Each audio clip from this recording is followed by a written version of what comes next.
Next இதை பாருங்கள்.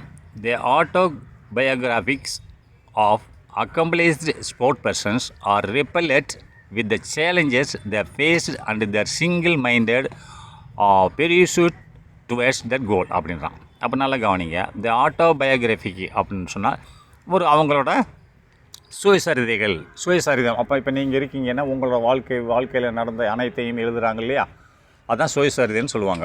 த autobiographics of accomplished sports person. Accomplished என்னது, முடித்து வைக்கப்பட்ட, அதாவது இது முடிஞ்சு போச்சு, அதாவது வென்று விட்டார்கள்னு சொல்லுவாங்க. ரைட்டா?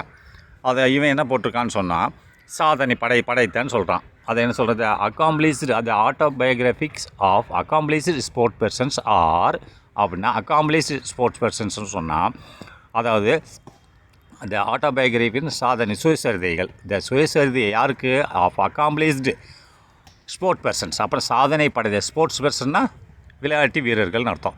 அப்போது அக்காம்ப்ளிஷ்ன்னு சொன்னால் சாதனை படைத்த அப்படின்னு என்ன அர்த்தம், நிறைவேற்றப்பட்டன்னு அர்த்தம். ஆக்சுவல் மீனிங் வந்து இங்கிலீஷில் அக்காம்ப்ளிஷ்ன்னு சொன்னால் நிறைவேற்றப்பட்டன்னு தான் மீனிங் வரும். ஆனால் இங்கே என்ன பொருள்படும்னு சொன்னால், தி ஆட்டோபயோகிராஃபிக்னா சுயசரிதை. யாரோட சுயசரிதை, ஆஃப் அக்காம்ப்ளிஷ்டு ஸ்போர்ட் பர்சன்ஸ். அப்படின்னா அக்காம்ப்ளிஷ்டு ஸ்போர்ட்ஸ் பர்சன்னா விளையாட்டு வீரர்கள். அக்காம்ப்ளிஷ்னு நிறைவேற்றப்பட்ட சுயசரிதை அப்படின்னு என்ன அர்த்தம், அதாவது விளையாட்டு வீரர்களின் நிறைவேற்றப்பட்ட சுயசரிதைன்னு சாதனை படைத்த அவங்க அந்த விளையாட்டில் வந்து சாதனை படைச்சிருக்காங்கன்னு அர்த்தம். ஆர் ரெப்பலெட்னா நிரம்பி வழிதல். ரைட்டா? நிரம்பி இருக்குது, ஒரு குடம் நிரம்பி இருக்குது தண்ணியால் அப்படின்னா ரெப்பலெட்டுன்னு சொல்லுவாங்க. அந்த ரெப்பலெட்னா நிரம்பி வடிது, நிரம்பி இருக்கிறது. ரைட்டா? Replete with the challenges the faced அப்படின்னா ரெப்பலெட்னா அதிகமான இந்த இடத்துல பொருள்படுது. அது ரெப்பல் நிரம்பி இருக்கிறது.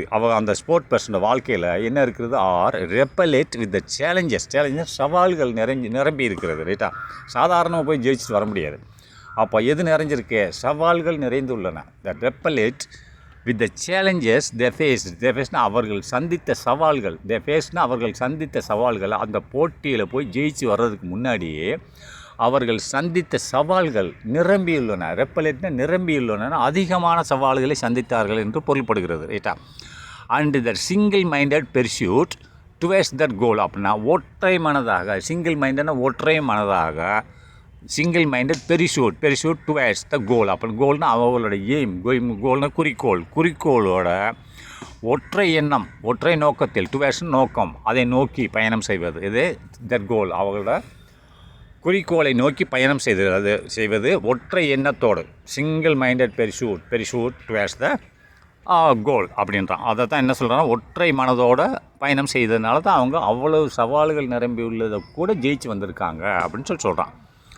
Next, such a book is sure. இந்த புக்கு வந்து to make an interesting as well as an inspirational read அப்படின்றான். இந்த புத்தகமானது ஸ்வியர்னா நிச்சயமானது.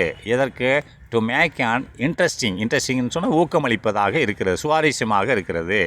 அஸ் வெல் எஸ் எவ்வாறு ஊக்கமளிக்கிறது, அஸ் வெல் எஸ் அதே மாதிரி அண்ட் இன்ஸ்பிரேஷனல் ஊக்கமளிக்கக்கூடிய ஒன்றாக இருக்கிறது. ரைட்டா? எதுவாக இருக்கிறது, நல்லது சுவாரஸ்யமாகவும் இருக்கிறது, ஊக்கமளிக்கக்கூடிய ஒன்றாகவும் இந்த புத்தகம் விளங்குகிறது என்று சொல்கிறார்கள். ரைட்டா? சரி, நெக்ஸ்ட்டு, நவ் ரீட் அண்ட் எக்ஸ்பெக்ட்னு சொன்னால் ஒரு திறமசாலின்னு அர்த்தம். இங்கே எக்ஸெப்ட்னு சொல்கிறான். எக்ஸெப்ட்னு சொன்னால் ஒரு பகுதி, ஒரு போர்ஷன். எக்ஸெப்ட் அப்படின்னு சொன்னால் ஒரு பகுதி இல்லை ஒரு போர்ஷன் சொல்லுவாங்க. ஃப்ரம் எம்சி மேரி கோம்ஸ் ஆட்டோபயோகிராஃபின்றான். அப்போ நீங்கள் இதை படிங்க. நவ் ரீட் அண்ட் எக்ஸ்பெக்ட் வேறு. எக்ஸ்பெக்ட்ன்றது ஒரு பிரத்யேகமான தனிப்பட்ட நபர், அதாவது ஒரு முக்கியம் வாய்ந்ததுன்னா. இது எக்ஸ்பெக்ட்னா வேறு, இது எக்ஸ்பெக்ட்னு சொல்லுவாங்க. இது என்ன சொல்லுவாங்கன்னு சொன்னால் ஒரு பகுதி from MC Mary Kom's autobiography. அப்போ ஆட்டோபயோகிராஃபி எம்சி மேரியோட சரித்திரத்திலிருந்து ஒரு பகுதி நீங்கள் படிங்கன்னு சொல்கிறான். அப்போ next, soon after the Bangkok Championships, I was selected in the 48 kg category for the International Boxing Association. அப்படின்னா soon after அதற்கு பிறகு இந்த பேங்காங் சாம்பியன்ஷிப், பேங்காங்கில் நடந்த ஒரு சாம்பியன்ஷிப் போட்டிக்கு பிறகு நான் செலெக்ஷன் செய்யப்பட்டேன். செலெக்ஷன் சொன்னால் அதாவது என்ன சொல்லுவாங்க, நான் தேர்ந்தெடுக்கப்பட்டேன். இதில் இந்த 48 kg 48 கிலோ பிரிவில் கேட்டகரினா பிரிவு, 48 கிலோ பிரிவு, அது 48 கிலோ வெயிட்டுக்கு மேலே இருந்து வேறு பிரிவுக்கு போயிடுவாங்க. ரைட்டா? அந்த பிரிவில் 48 கிலோவுக்கு கீழே இருக்கணும். 46, 47 இந்த மாதிரி இருக்கும், 48 இருக்கலாம். அப்போ அதில் தேர்ந்தெடுக்கப்பட்டேன். எதற்கு? For international boxing association. அப்போது உலக குத்துச்சண்டை போட்டி ஓகே நான் தேர்ந்தெடுக்கப்பட்டேன்னு சொல்கிறான். அதைத்தான் என்ன போட்டிருக்கான்னு சொன்னால், originally the association internationally de boxing அமைச்சூர்னு சொல்கிறான். ரைட், நெக்ஸ்ட்டு அடுத்ததில்